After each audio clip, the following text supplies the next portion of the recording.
Mathieu Noël qui est venu avec son jet privé. Alors Mathieu, ce matin, l'émotion est immense. Immense. Si on vous avait dit il y a 2 ans que l'aventure de Faites entrer l'invité s'arrêterait un jour brumeux à la fête, alors c'est pas brumeux, hein, à la fête du casse-croûte de Salaire, vous ne l'auriez pas cru. Effectivement, Michel, à l'époque, pour me convaincre, vous m'aviez vendu une émission glamour dont les invités seraient des stars internationales triées sur le volet et dont l'apogée serait une délocalisation au Festival de Cannes sur la terrasse du Martinez. Ce sera formidable. Me disiez-vous. Or, en guise d'apogée, nous voilà ce matin à Salaire pour la fête de l'été et du casse-croûte avec pour toute star internationale Jean-Luc Petit-Renaud et Laurent Cabral. Incroyable. Incroyable, c'est le mot, Michel. Un peu le sentiment de m'être fait enfler dans cette histoire. Alors, même si je ne suis pas d'une nature mélancolique, là quand même, Amélie Poulain s'impose. Car l'heure est venue de se dire... Bisous. Oui, ou adieu, au choix.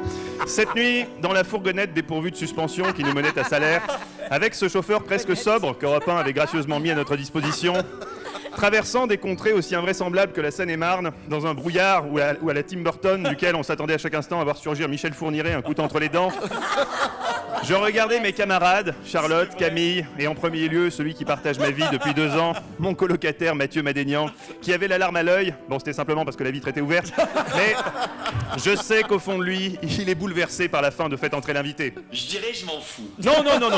Tu es bouleversé, crois-moi.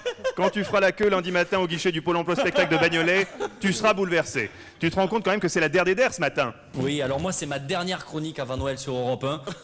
Mais avant Noël, oui, peut-être même avant Noël 2025. Non, cette nuit dans la fourgonnette, pendant que Mathieu préparait sa chronique, avec ce zèle provençal qu'il a propulsé cette année à la 237e place du classement des humoristes préférés des Français, au coude à coude avec les Chevaliers du Fiel, j'ai pour ma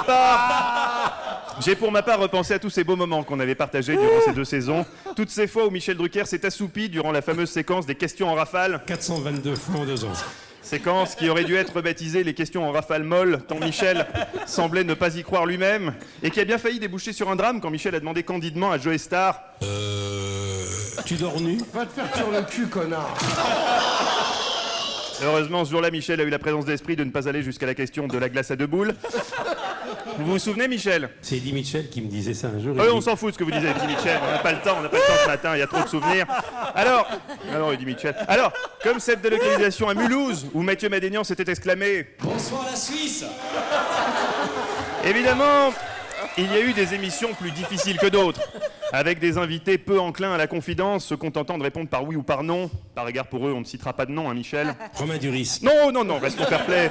Restons fair play, même si c'est vrai que face à l'anémie de certains invités, il vous a fallu combler les vides et les silences gênants avec des phrases parfois complètement farfelues, comme par exemple... Maurice Mimoun est un très grand chirurgien. Certainement, mais on s'en fout. Enfin, il fallait bien meubler, alors pourquoi pas Mimoun, hein, au point où on en était en fin de saison. Alors globalement, je crois qu'on n'a pas à rougir de notre bilan. Et puis, vous connaissez la célèbre formule. Il est sage de toujours voir le verre à moitié plein plutôt que le verre à moitié vide. Ah, Oscar Wilde. Non, Jean-Luc Petit-Renaud, rincé à la liqueur de châtaigne hier soir, dans le lobby de l'hôtel Ibis. Bref, cette nuit, dans notre fourgonnette où le parfum du petit sapin se mêlait aux effluves d'aïoli émanant du Petit Prince de l'humour, je repensais à tous ces souvenirs et aussi à tous ces rêves qu'on n'aurait hélas pas eu le temps de concrétiser. Donner un coup de boule à Madénian et caresser mon chien. Par exemple, mais surtout pas l'inverse. Voilà, les amis, c'est ici que dans quelques minutes, nos chemins vont se séparer. Michel va poser une ultime question à Laurent Cabrol. Tu manges souvent des sushis? Qui n'aura pas plus de sens que les 14 376 qui ont précédé. Et puis, ce sera le moment déchirant des adieux. Michel se lèvera en hurlant.